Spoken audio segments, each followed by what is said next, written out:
formed principally in the liver mitochondria, and they can be used as fuel in tissues and organs. So they have said, ang ketone bodies can serve as energy also.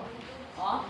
So ang ketone, pwede siya ma-convert into energy. Kaya katong ma-split na si alpha ketoacyl-CoA, ma-split na siya into 2. Meron siyang acetyl-CoA. Acyl-CoA. So, kani, energy na ni. However, classes, what I have said, dili po siya maayo when there are excessive formation of ketone bodies. Now, when we use non-carbohydrate sources class, na ay mga intermediate products nga ketone bodies. So, the breaking of lipids, the breaking of amino acids produces more of the ketone bodies. Okay? And more ketone bodies increases the amount of acetyl-CoA. Now, syempre, kung daghang ketone bodies, daghang mas-split into acetyl-CoA. So, increase po ang acetyl-CoA. Now, kung increase ang acetyl-CoA, unsa ka mga instances na increase ang acetyl-CoA? First, when there is high intake of lipids and low in carbohydrates. Halimbawa, sige ra kag unsa may sige ra kag lipid, yung lipid ang yolk. Walay rice. Yolk lang, yolk. Itlog lang, itlog. Walay rice. So, you will be expecting class to increase your acetyl-CoA.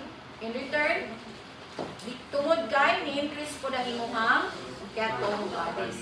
So, increase gani imuhang ketone bodies, increase po imuhang acetyl-CoA due to intake in high lipids and low in carbohydrates. Another, when you are diabetic, when the diabetes is not controllable, meaning, hindi siya ma-regulate ang diabetes. Unsay nahitabo sa diabetes? Kung diabetic ka class. When you are diabetic, imong cells are in a state of poverty out of abundance. Poverty out of abundance. Like for example, mo ni imong cell class.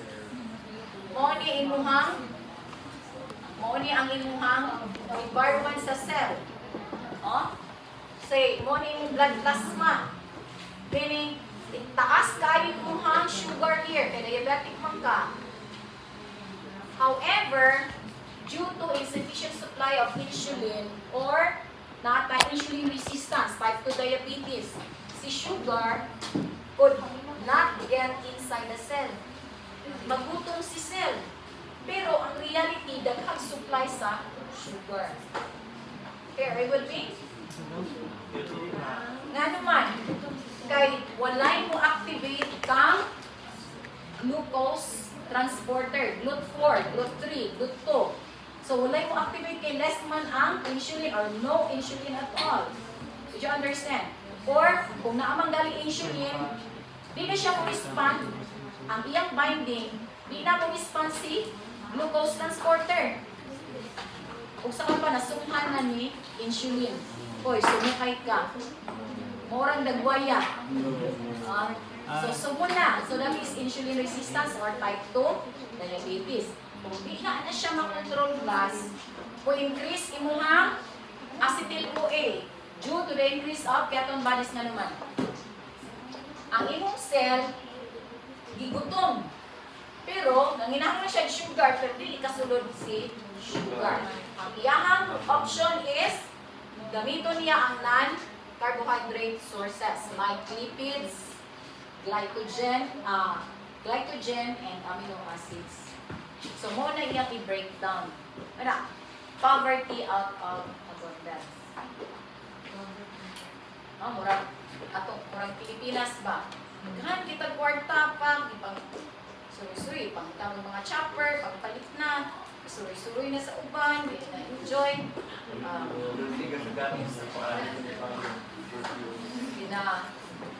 Waldas na, isa kakaunan, 700,000. barya lang. 100,000, barya lang. So, meaning, dato yun ang Pinas. O, wala lagi, waldas. However, dili maadto sa sakto nga, kamutuan. Ang mga taxpayers in tawon nag-struggle. Okay? Many Filipinos struggle. So, what is poverty out of abundance?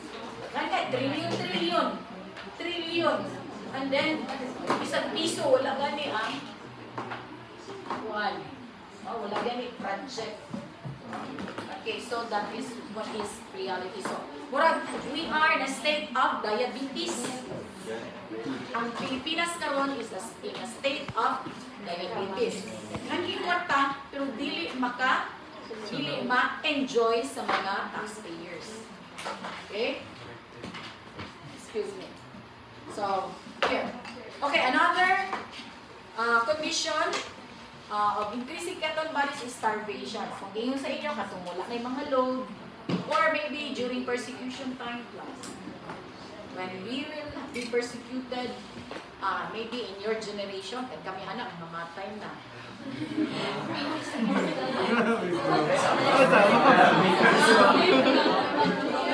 So, kamo na lang mga kipin. Kamo na lang. Now, always think na starvation could increase ketone bodies, and that is energy. And that increases the acetyl-CoA. You can still survive. So, anyway, dugay-dugay pa bang food ma, daot si kidneys. It takes time pa, no?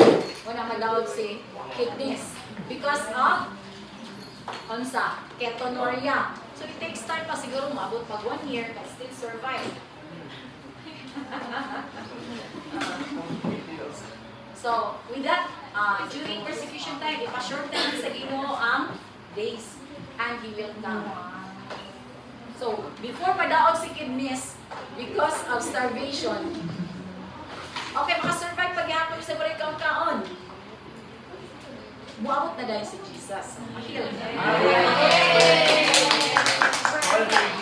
Pero karon, wala pa man, wala na mo yung mga load.